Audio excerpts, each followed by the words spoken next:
నా పేరు అమరావతి. నేను మీకు గుర్తున్నానా? 12 ఏళ్ల క్రితం విభజిత ఆంధ్రప్రదేశ్ రాజధానిగా సేవలందించే సదాశయంతో మీకు పరిచయం అయ్యా. 2014 నుంచి 19 వరకు నా బాల్యం బాగానే సాగింది. ఆ తర్వాతే నా బతుకు దుర్భరమైంది. నా ఉనికి చాలా ఉలికిపాట్లకు గురైంది. చివరకు నా ఊపిరి తీసినంత పనిచేశారు గత పాలకులు. చీకటిపోయి వెలుతురొచ్చినట్లు 2024లో నా లైఫ్ లోకి మళ్లీ మంచి రోజులొచ్చాయి. దాదాపు 5 ఏళ్ల పాటు నేను అనుభవించిన ఆ చీకటి రోజులు నాకంటే మీకే ఎక్కువగా తెలుసు. ఇప్పుడిప్పుడే ప్రపంచ స్థాయి రాజధాని నగరంగా స్వేచ్ఛా వాయువులు పీలుస్తుంటే మధ్యలో ఆ ఊపిరిని ఎవరో తీసేస్తున్నట్లు అనిపిస్తోంది. ఇప్పుడు కాదు, ఎప్పటికీ. అంటే ఈ భూగోళం ఉన్నంత వరకు నా ఉనికిని ఎవరూ చెరిపేయకుండా, నన్ను ఎవరూ చెరబట్టకుండా, చట్టం అనే వజ్రాయుధంతో నన్ను సర్వ స్వతంత్రురాలిగా చేస్తూ తీసుకున్న నిర్ణయం నాతో సహా మీకు అమితానందం కలిగించింది అనే అనుకుంటున్నా. ఇక నాకు చావు లేదు. నేను మృత్యుంజయ నగర్ని. ఇంతకు అమరావతిగా నా ఈ 12 ఏళ్ల కథ వ్యధను ఓసారి మననం చేసుకోండి.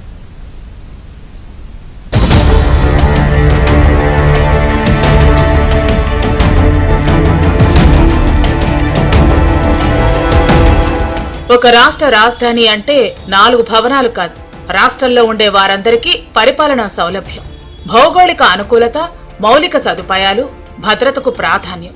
రాష్ట్రంలోని అన్ని ప్రాంతాలకు సమాన దూరంలో అంటే సెంటర్ పాయింట్లో ఉంటూ ప్రజలందరికీ సులభంగా అందుబాటులో ఉండాలి. రాజధాని అంటే రాష్ట్ర పాలనా కేంద్రం.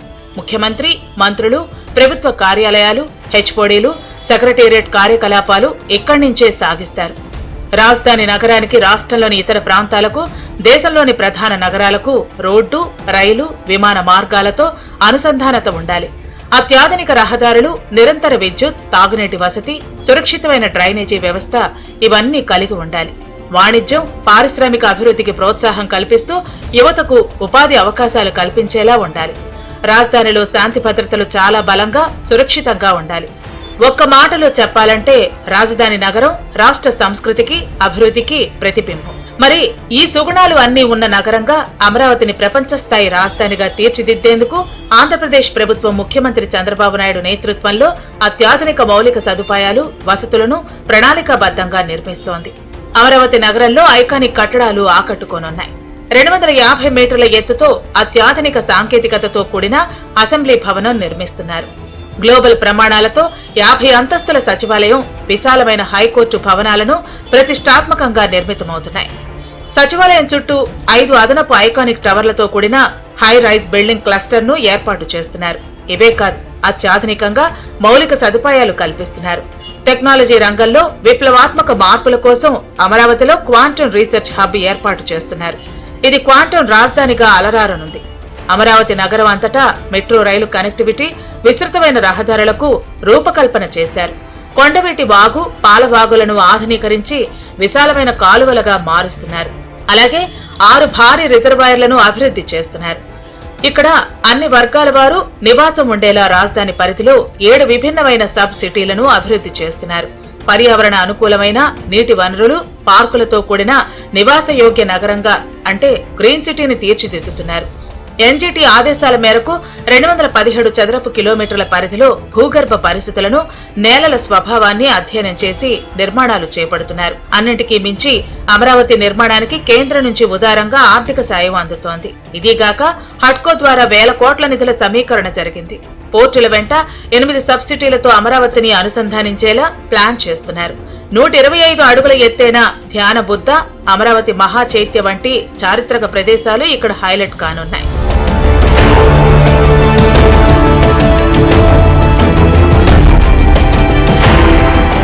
మరి ఇంతటి భవ్య దివ్య అమరావతి నగరం నిర్మాణం శరవేగంగా జరుగుతోంది. 30,000 ఎకరాల భూమి కావాలని 2014 సెప్టెంబర్లో శాసనసభలో రాజధానిపై చర్చ సందర్భంగా సెలవిచ్చారు అప్పటి విపక్ష నేత జగన్మోహన్ రెడ్డి. రాష్ట్రం నడి మధ్యలో క్యాపిటల్ ఉండాలని చెప్పటమే కాకుండా 2019 వరకు తాము అమరావతికి మద్దతు ఇస్తున్నామని బహుబాగా చెప్పుకొచ్చారు. నాడు చట్టసభ సాక్షిగా చెప్పిన మాటలకు 2019లో చేతికి పవరొచ్చాక మాట తిప్పని, మడమ తిప్పని వంశమంటూ అప్పటిదాకా దంచిన డైలాగులు గాలికి పోయాయి. ఎప్పుడైతే ముఖ్యమంత్రి పీఠంపై జగన్ రెడ్డి కూర్చున్నారో అప్పటి నుంచి రాజధాని నగరం అమరావతి ఉసురు తీయటం ప్రారంభించారు జగన్ రెడ్డి. ఏపీకి ఒక్కటి కాదు 3 రాజధానులంటూ ప్రజలతో 3 ముక్కలాట ఆడారు. అయినా అమరావతికి భూములిచ్చిన రైతులు ఎదురొడ్డి నిలబడ్డారు.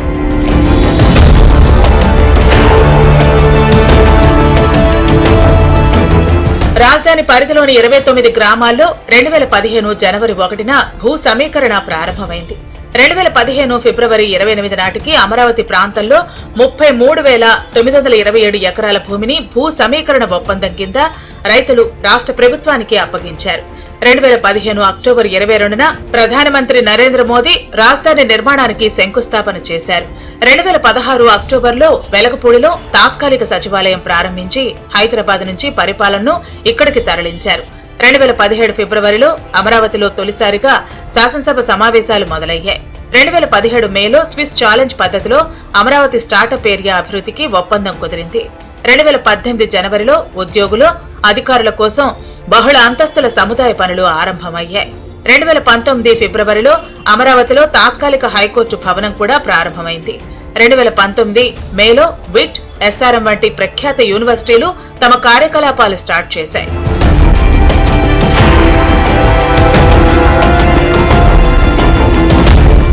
సరిగ్గా ఇదే సమయంలో వైసీపీ ప్రభుత్వం అధికారంలోకి వచ్చింది.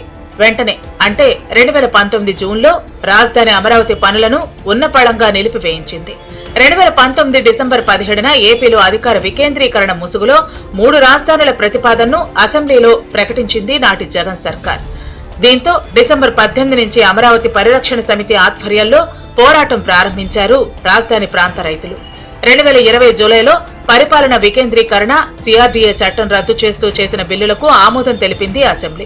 అమరావతి రైతులు తమ సుదీర్ఘ పోరాటంలో భాగంగా న్యాయస్థానం to Devasthanam, Amaravati to Arasavalli పాదయాత్ర ప్రారంభించారు. రాజధాని రైతులు వేసిన పిటిషన్పై హైకోర్టు త్రిసభ్య ధర్మాసనం 2022 మార్చి 3న రాజధానిని మార్చే అధికారం అసెంబ్లీకి లేదని స్పష్టమైన తీర్పు ఇచ్చింది. 2022 నవంబర్ 22న హైకోర్టు ఇచ్చిన కాలపరిమితి నిబంధనపై సుప్రీంకోర్టు స్టే ఇచ్చింది.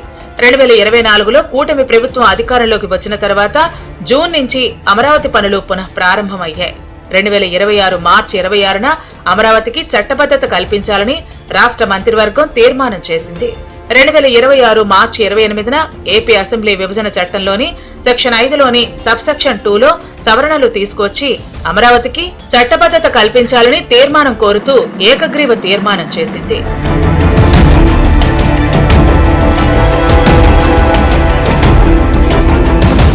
రాజధానిగా అమరావతికి చట్టబద్ధత కల్పించే బిల్లుపై ఇప్పటికీ వైసీపీ విషయం చిమ్మటాన్ని తప్పుపడుతున్నారు కూటమి నేతలు.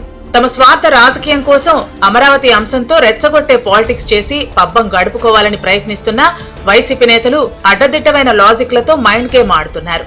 అభివృద్ధి అంతా అమరావతి చుట్టే కేంద్రీకరిస్తే ఎలా అంటూ పాత రోత మాటల్నే మళ్లీ వల్లెవేస్తున్న జగన్ అండ్ గ్యాంగ్ ను తిట్టిపోస్తున్నారు కూటమి నేతలు. గతంలో అమరావతిని ఎడారితో శ్మశానంతో పోల్చిన విషయాన్ని గుర్తు చేస్తున్నారు టీడీపీ నేతలు. అసెంబ్లీ సాక్షిగా 3 రాజధానులు అన్న ఆ 3 చోట్ల అంటే విశాఖ, అమరావతి, కర్నూలు ప్రాంతాల్లో వైసీపీని ప్రజలు కనీసం ఆదరించలేదు. చిత్తుగా ఓడించిన నీలి పార్టీ సీనియర్ నేతలు బొత్స, ధర్మాన చేసిన కామెంట్స్ ప్రజలను మోసం చేసేలాగా ఉన్నాయంటున్నారు మంత్రులు. అక్కడ దాదాపు 48,000 కోట్ల రూపాయలకి టెండర్లు ఇచ్చి ట్రంక్ రోడ్స్, లేఅవుట్స్ రోడ్స్, అధికార భవనాలు, తర్వాత అసెంబ్లీ, హైకోర్టు అన్ని కన్స్ట్రక్షన్ జరుగుతూ ఉంటే ప్రభుత్వం మారంగానే మాట మార్చి 3 రాజధానులని 3 ముక్కలాట మొదలుపెట్టాడు.